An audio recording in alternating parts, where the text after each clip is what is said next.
Hello guys and welcome back to my YouTube channel. My name is Sne. Please do not forget to subscribe, like and also share this video. So Sne Mseleku, who is the first daughter to Sne Mseleku, has been receiving a lot of negative comments after her third pregnancy, you guys.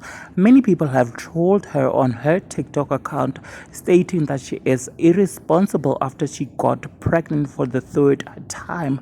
However, one of her TikTok post got us shocked and scared that she might or is actually thinking of taking her life because of trolls, you guys.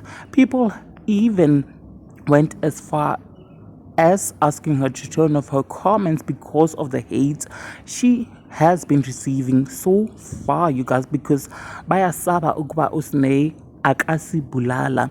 So check out this video. Also subscribe if you have not yet done so, because I shall definitely see you on my next upload. Bye.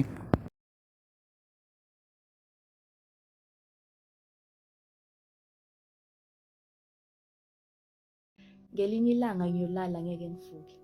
Abaningi bayomangala uma sebezwe ekuseni ukuthi angivukanga, ukuthi kanjani ngoba izolo benginabo sihleka kumnandi ngingakhombisi ngisho ukugula. Kungekho ukugula ngisho engikubalile ngingashongo ukuthi kunento ngisho engihluphayo. Ngelinye ilanga ngiyolala ngeke